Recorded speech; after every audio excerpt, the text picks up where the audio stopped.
大家好，翻到嚟圍棋愛好者時間，今日打9級 Crazy Stone 嘅電腦。好啦，咁啊一齊睇下今日呢一盤棋我能唔能夠贏到啦。好，咁啊先去片啦。咁一如以往捉呢一盤棋大概都係5分鐘內真係完成到噶啦。好，咁啊有啲升位嘅佈局啦。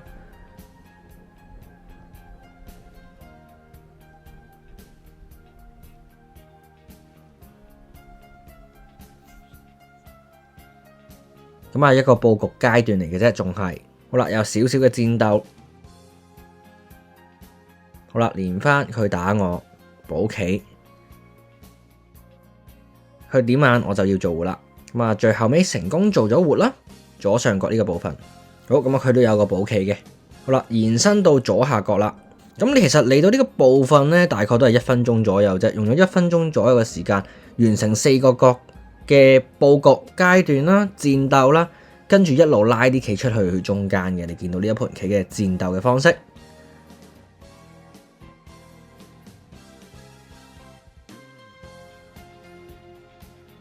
係啦，差唔多一半嘅時間啦。係啦，咁啊呢度嘅時間你見到啦，諗成11秒、12秒咁樣嘅，呢度諗得多啲，究竟做緊啲乜嘢呢？轉頭同大家分享一下我個腦諗緊啲乜嘢。其實中班、高班同段位，或者喺中間仲有一個進段嘅話，究竟呢幾個 level 大家個腦裏面諗啲咩，有啲咩唔同呢？究竟好，差唔多2分鐘啦。好，咁呢度停一停先。好，一如以往，我哋喺右邊呢棋板上面復一復盤，究竟當中由開局去到中盤，究竟呢個過程發生咗啲咩事呢？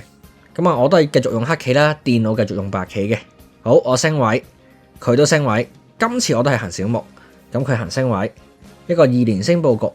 咁呢，我行升位下面一格嘅。咁啊，佢掛角啦。好，咁啊，一個尖頂定式。咁啊，大家都見慣見熟噶啦。咁今次呢，我唔掛角啦，今次我選擇行升位。OK， 變相大家攞一半嘅地方，大家都好安穩咁樣去掛角攞邊嘅。大家個目的都係鬥快攞地。好啦，咁啊去守住條邊啦，變翻個 balance， 左右兩邊咧都有個大飛。咁我掛角啦，佢都係繼續行尖頂定式嘅。咁啊頭先我用跳啦，佢用小飛嘅啫。咁啊高一路同低一路差唔多嘅啫，都係一個尖頂定式嚟嘅。咁好啦，佢呢個大飛，咁啊佢走過嚟嘅原因係阻止我黑棋向上發展嘅。咁變相佢發展，佢嘅地盤大咗，我個地盤咧唔能夠拆而擴張我地盤啦。變相佢大咗，我少咗，呢個道理啫。好，咁我直接選擇點33啦，睇下電腦會點樣捉啦。OK， 咁佢識借用多咗隻棋喺後面嘅時間咧，佢會識連班啦。平時我哋係長一隻嘅，平時我哋點33班過嚟嘅時候咧，白棋係長一隻嘅。咁電腦識運用後面隻棋，可以行個老虎口反攻我呢隻棋。咁變相咧，我要補棋啦，佢班過嚟啦，咁我要擋住，立落去係一個必要行嗰一步，唔行呢一步呢，基本上個角就輸咗噶啦，黑棋。好，佢點眼究竟點樣做呢？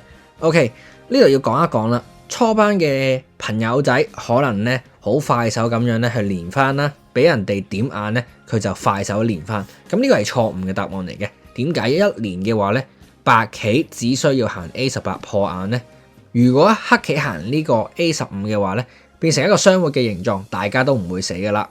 OK， 但係本身呢個地方屬於黑棋嘅地方，就變相同白棋 share。對黑棋嚟講，呢個係唔滿意嘅圖形嚟嘅。咁所以呢，大家上到中班或者高班或者更高嘅 level，呢個地方一定知道黑棋要點樣行先可以完全攞到呢個角上2隻眼睛，就係 A18 先做1隻眼睛。點解啊？無論實戰白棋點樣行都好啦，呢個圖形最後尾黑棋都係活嘅。咁實戰電腦咧就行咗呢個地方 ，OK， 縮細黑棋嘅氣數，但係黑棋唔需要驚嘅，唔好以為咧俾白棋食咗。可能初班嘅朋友仔可能會咁樣諗嘅，點解啊？黑棋自己行落嚟咧就俾白棋食晒啦。咁當然啦，睇清楚呢個圖形其實唔需要驚嘅，佢減少你氣數，令到你黑棋亮氣咧，黑棋只需要連就安全噶啦。點解啊？無論白棋行 A16 或者 A14嘅話咧，黑棋都係可以活嘅。OK， 假設一個高手白棋嘅話咧，佢會選擇連番嘅，有得黑棋食咗。OK， 變相咧白棋有個話事權，行邊度都得啦。咁實戰電腦咧就行咗裏面啦。OK， 咁都會有啲人係咁樣行嘅，初班或者中班嘅人都會有機會咁樣行。不過黑棋好嘅冷靜去行呢一步，食咗佢，咁有兩隻眼睛噶啦。其實你再去高啲 level 咧，有翻咁上下嘅經驗嘅話啦，去到中班又好，高班又好，其實呢一步黑棋可以周圍行噶啦。咁啊，不過咧我就快手連翻啫。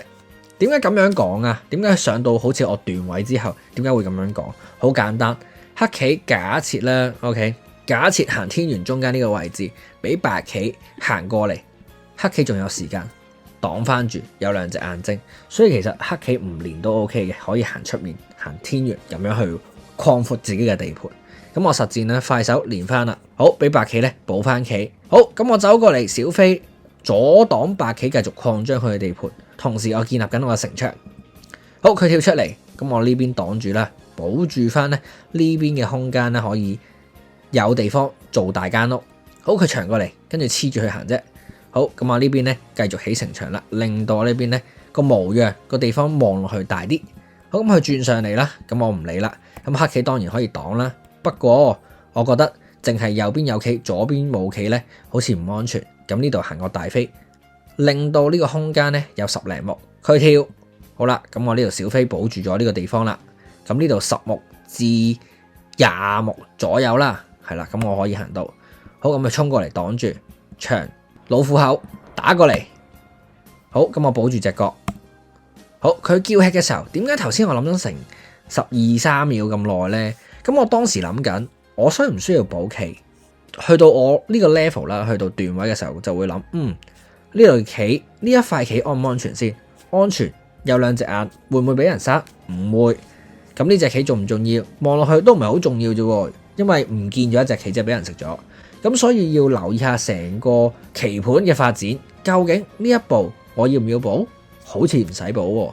咁所以我諗下，究竟邊一步可以令到我個地盤繼續擴張？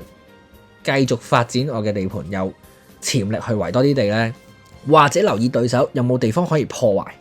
OK， 咁破壞嘅地方當然啦，可以各嘗試下對手啦，或者呢度啦，抌啲棋入去中間嘅位置，睇下可唔可以偷到白棋少少地嘅，喺佢嘅土地裏面刮翻一啲目數翻嚟。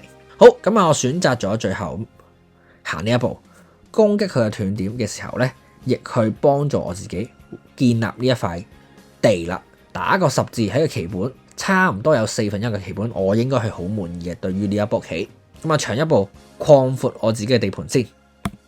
佢切斷，我咁當然要連翻啦。好，咁啊佢長出去嘅時候，佢有3氣，咁就要睇下究竟係佢殺到我啲棋咧，還是我黑棋殺到佢呢兩隻白棋啦。咁我選擇困住佢先啦，因為呢兩隻棋比較弱。OK， 下面就一堆黑棋，上面就得翻呢兩隻。如果呢兩隻俾人食咗嘅話，咁呢，佢就一定框住咗我噶啦，啲棋框咗我上面嘅部分，咁我唔能夠死嘅呢兩隻，逼佢撞落我下面啲棋呢，困實呢兩隻，咁就 OK 啦。呢個就係我最理想嘅圖形。佢衝出嚟擋，好啦，變相究竟係黑殺白定係白殺黑啦？因為困完嘅時候呢，黑棋呢度有4氣，白棋得翻2氣啫。究竟4打2係邊個贏呢？好，咁佢繼續長出嚟先。我困住佢，佢再走出嚟，擋住走出嚟。好，咁喺呢邊困住佢啦，咁逼佢得翻2氣。佢再走過嚟嘅時候呢，我呢邊要擋翻先，起碼有個老虎口。咁佢衝出嚟嘅時候啦，好啦，嚟到呢一度又睇下故事嘅發展，究竟黑贏定係白贏啦？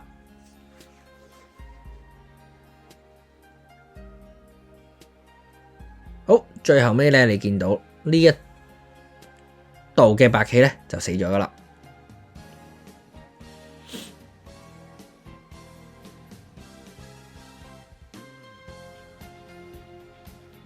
好啦，左邊嘅部分處理完畢，就係中間右邊嘅地方咧，又開始有啲戰鬥啦。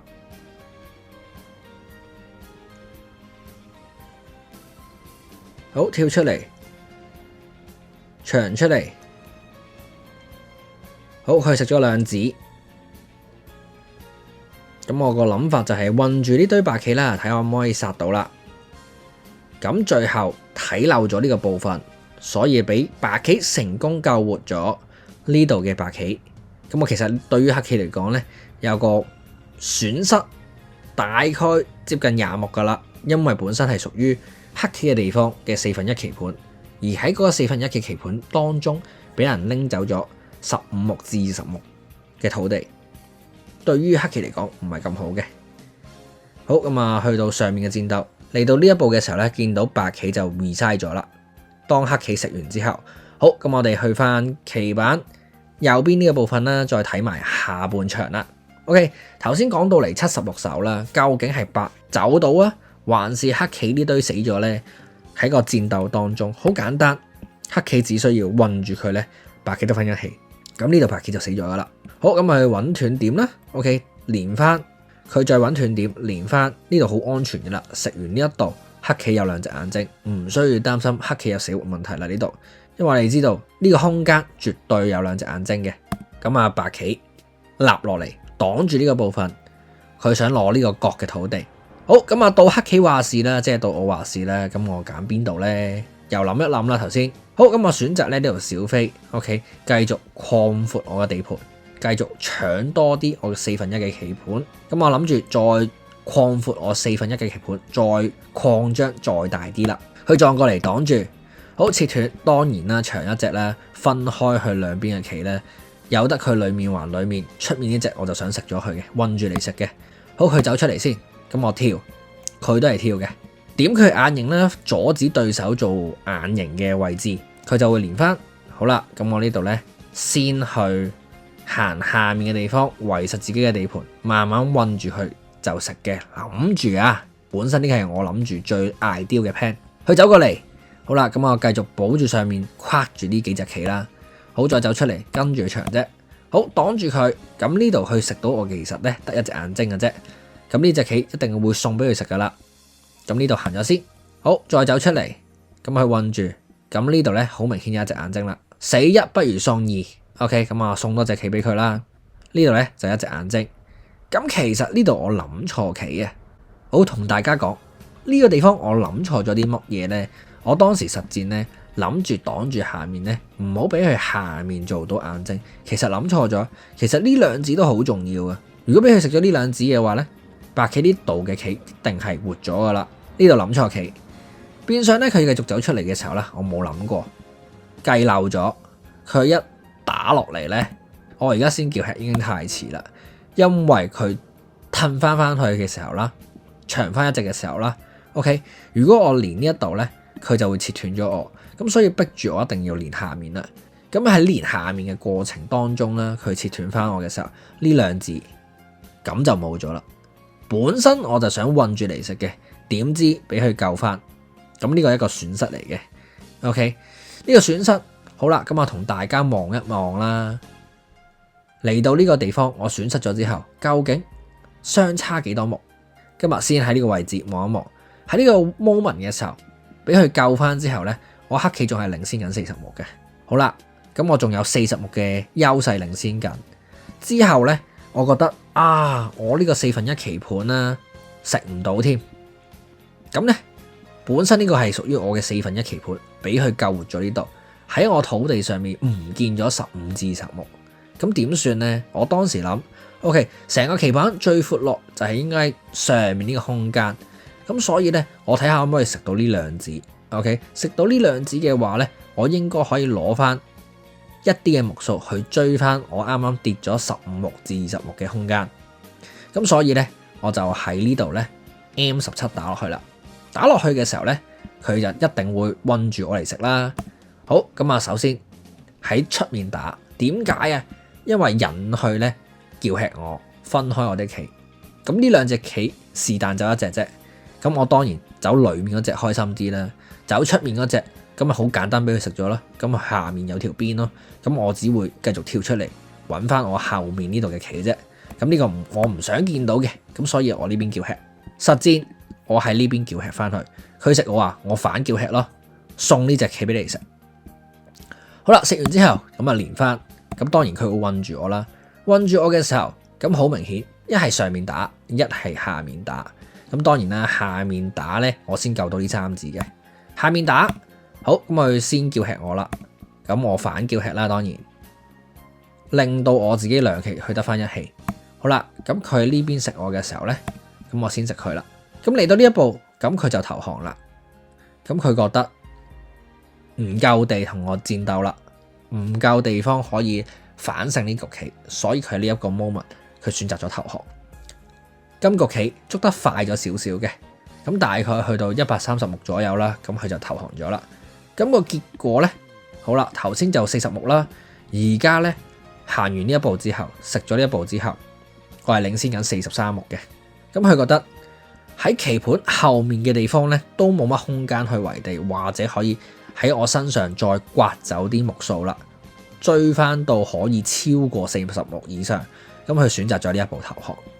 咁第一個 point 今日咧就喺角上嘅處理咧，大家要識得點樣去俾人困住嘅時候咧，點樣去做活，呢個係死活題嚟嘅，大家要去學識。第二個部分就係互相戰鬥過程咧，點樣去計算到你嘅 step 多啲步驟去困住對手嚟食嘅。第三部分同人切斷戰鬥嘅過程，可能好似我咁捉快棋嘅時候冇諗咁清楚，個棋感嘅下意識就係覺得哦，呢度有一隻眼睛，人哋就會衝落去下面嘅地方咧做眼形，做第二隻眼睛，所以擋下面嘅部分。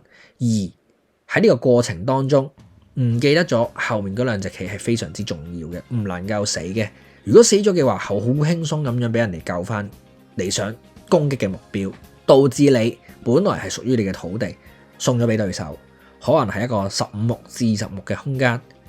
咁如果你出去比賽嘅話，或者對電腦都好，突然間冇咗15目至20目，其實係非常之多嘅。咁所以大家捉棋之前，所以點解要計清楚，諗定個 plan。如果俾人食咗嘅話，係損失15至20目嘅，咁自己要諗清楚啦。第4個部分，咁好似我咁樣咧，如果去到再高嘅水平，你會有時候真係一啲戰鬥過程當中，可能俾對手計少咗啲步驟，或者你有啲自己嘅失誤，導致自己行錯，好似我咁損失咗土地，喺人哋嘅身上攞翻一啲目數，令到自己嗰個差距再接近翻啲。OK， 咁本身嚟到呢度嘅時候呢，損失咗呢個部分嘅時候，我係仲係領先緊接近40目，咁所以去揾啲地方去切斷人哋。OK， 擴闊我自己土地，最嬲尾變成繼續係 keep 住咗43目半。咁佢覺得嚟到130手，亦冇咁多地方可以戰鬥，同埋喺人哋身上再刮走啲目數啦。所以電腦嚟到129嘅時候呢，佢就投降咗啦。咁呢一盤棋就結束。對電腦嘅9級，我仲可以喺中盤嘅時間去完場，可以結束對手。其實電腦嘅9級大概係實際現實世界，我哋業餘棋士嘅世界，大概已經係中高班嘅水平噶啦。咁大家都可以試下同電腦玩下，咁睇下個結果贏定輸啦。大家都可以留言話我知，究竟你對電腦9級贏定輸呢？咁下一集我會挑戰8級。咁又睇下我輸定贏啦。